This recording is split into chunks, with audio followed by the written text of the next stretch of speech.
Hey, what's up, you guys? My name is Stanley Kubrick from Entertainment Fanatic Reviews, back with another review, and today's review will be a collaboration review on Stanley Kubrick's The Shining. And the person that will be joining me today is Gene from Gene's Movie Reviews. He does movie reviews and he does reaction videos. But yeah, today we're talking about The Shining, and this is one of my favorite horror films of all time, and this just so happens to be Gene's favorite horror film of all time. But yeah, let's get into this collaboration review.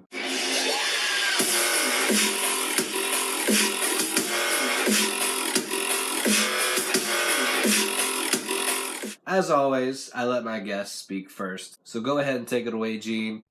Hello, everybody, and welcome. This is me, Gene, from Gene's Movie Reviews. Esley asked me to do a collaboration with him for today, and this is on the movie The Shining, because it's my favorite horror movie of all time. I don't know how many times I've seen this movie. I've seen it so many times, and it never gets old for me. I know Stephen King didn't like the way Stanley Kubrick made the movie, but I think it absolutely works. I haven't read the book, so I really can't compare it. I know that was Stephen King's biggest gripe, is it didn't stay true to the book, but I absolutely love this movie, and I think there's not just one thing that I like about it. I like the directing, I like the acting by everybody in the movie, the story, and Jack Nicholson's always been one of my favorite actors anyway, and I think this movie really put him on the map and got him noticed. Of course, he did One Flew Over the Cuckoo's Nest before this, but this movie is just so iconic. I think one scene that stands out the most in this movie is when he's walking down the hallway and he's like just shooting his arms out there and like he's starting to go crazy, and I just love it. His acting in it is amazing. And I want to mention Shelley Duvall gets a lot of flack for the movie, but I think her character, she played it absolutely perfectly. It was done the way it needs to be done. I remember even before this movie came out, I remember going to the movie theater multiple times and seeing the trailer for it. And that's another thing I want to say about the trailer for this movie. It doesn't show too much. I absolutely loved it. It's iconic. I remember in the trailer, all it shows is the elevator door, and the camera kind of pans in on it, and all the blood starts coming out of the elevator door and rolling across the floor. I haven't seen the made-for-TV version. I'm talking about the Stanley Kubrick version of The Shining, of Stephen King's The Shining. I absolutely love it. It's a 10 out of 10 for me.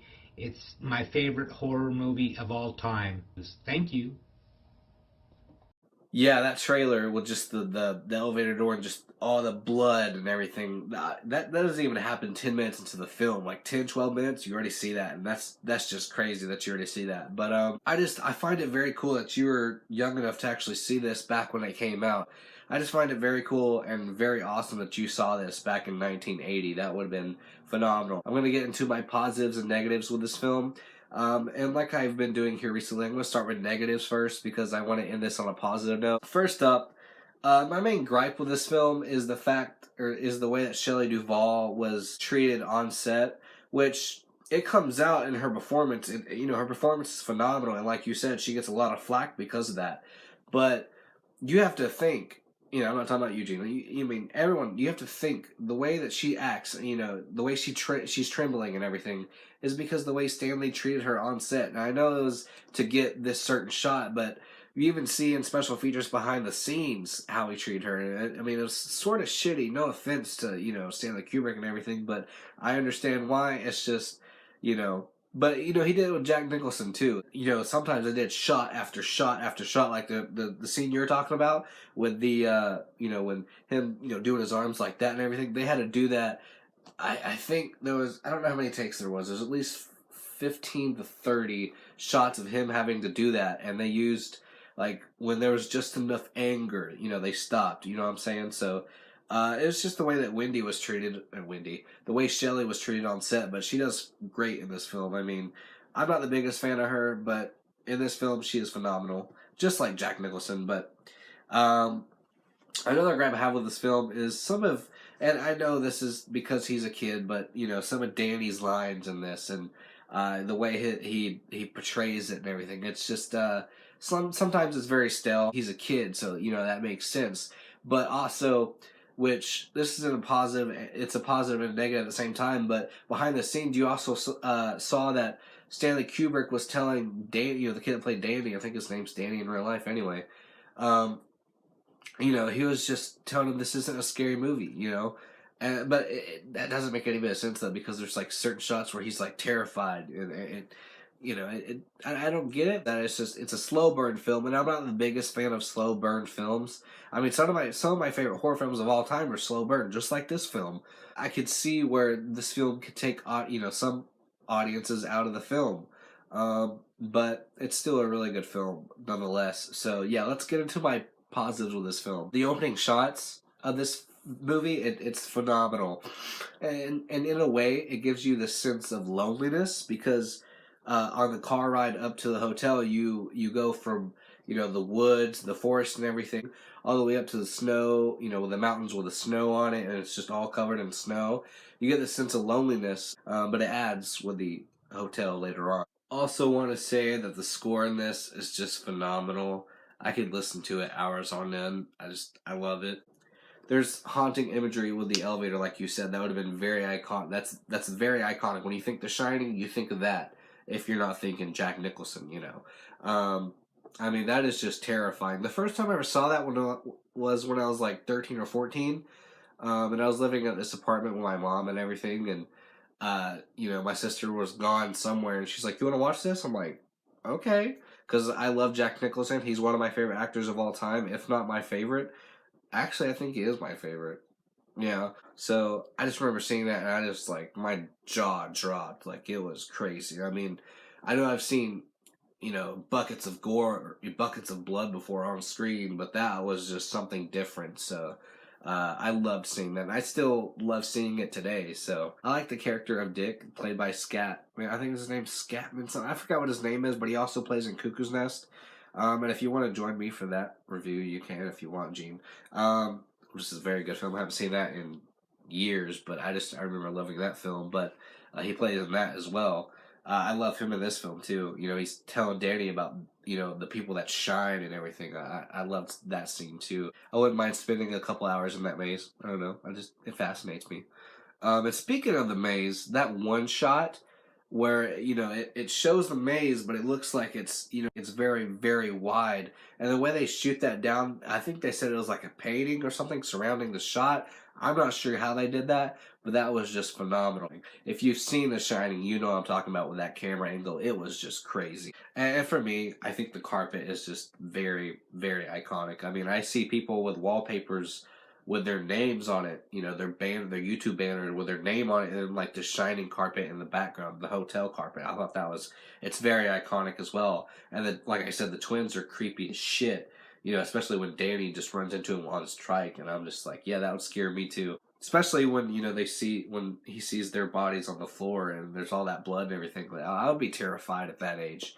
I'd still be terrified. I did find it strange that after Jack had his dream about murdering Wendy and Danny, that Danny just shows up with a bruise on his neck. I thought that was weird. You know, in my opinion, you know, Wendy just blames Jack and everything, but I found it very strange. I don't know why I'm putting this in my positives, but I found it weird. So there's a scene when Danny's using Tony's voice, and he's, you know, Red Rum, and the look he gives his mother is just spine tingling, and he's like, Daddy's not here, Mrs. Torrance. I can't do that voice. I could do it when I was going through puberty, but and I love the scene that Gene mentioned, you know, where he's, you know, just moving his arms up like that, and, you know, Wendy's trying to hit him with the bat and everything. Like I said, they had to do that 15 to 30 times. Like, you see that behind the scenes, and, like, it was just crazy how they shot that scene. It's phenomenal. Like I said earlier, Danny doesn't know this is a horror film. Like Stanley Kubrick told him behind the scenes that this isn't a horror film. So that would mess with my head now and then.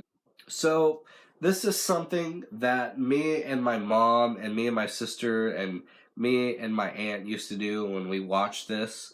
Is, you know, when they're showing scenes in the freezer and the fridge, and this film almost came out 40 years ago, so you know, we always looked at the brands behind them and saw what they looked like. You had Oreo, you had Kellogg's, you had like some other brand I've never heard of, like Golden Eye or something like that. It was just cool seeing, you know, brands back then, I guess. You know, just they look different. Probably really weird to bring that up, but I don't care. Oh my god. Wendy's frightening awakening. Not awakening, but when she wakes up, she has this, you know, Danny's holding the knife and he's screaming red rum, and she looks in the mirror and, you know, he wrote red rum on the door with her lipstick, but on the on the mirror it says murder, and that'd be something that'd be terrifying to look at, you know, right as when you wake up. It'd be a horrifying sight. Also, we love the "Here's Johnny" scene. That whole scene is just phenomenal. And then when Dick pulls up on the snow car, you know, and Jack goes away and tries to find him, but the shit that Wendy sees, oh my god, it's haunting. It visually terrifying. You know, some of the shots. But yeah, the last act is just terrifying and very, very tense. And you also have this weird noise throughout the whole film. Reminds me of the sound you'd hear in Harry Potter and the Prisoner of Azkaban. Dude, Dick's death. And sorry, Derek from Derek's Horror Corner. There's only one kill in this. But that just came out of nowhere. You see his character just going down the hallway, and you see Jack come out of nowhere, just stab him in the heart with an axe. It was crazy. And, you know, when Jack chases Danny into the maze, what Danny does with his tracks is very smart. I would have not thought of the same thing at that age. Like, I probably still wouldn't think of that after Danny escapes and he gets back with Wendy and they drive off, and you don't see what happens afterwards except for Jack's character. You see him frozen and everything, and then it goes into the hallway and it zooms into a certain picture. It was, you know, in 1921, and, you know, this film takes place in 1980. A very confusing ending. It still has me thinking, you know, to this day. Like, don't fully understand it. Mainly because I don't want to. Like, I don't go into, you know, the Shining conspiracy theories, which I wouldn't mind making a conspiracy theory video about this movie. But, you know, I only do that because I don't want to know, because I haven't read the book. It still confuses me. It leaves me just, like, in awe, you know? So, yeah, make sure to go subscribe to Gene's channel. Movie reviews from a regular dude. With that being said, I will give The Shining a 9.5 out of 10. And if you found any entertainment in this video, let me know in the comments below. And with that being said, don't be scared to like, comment, subscribe, and share. It'd be highly appreciated. And peace.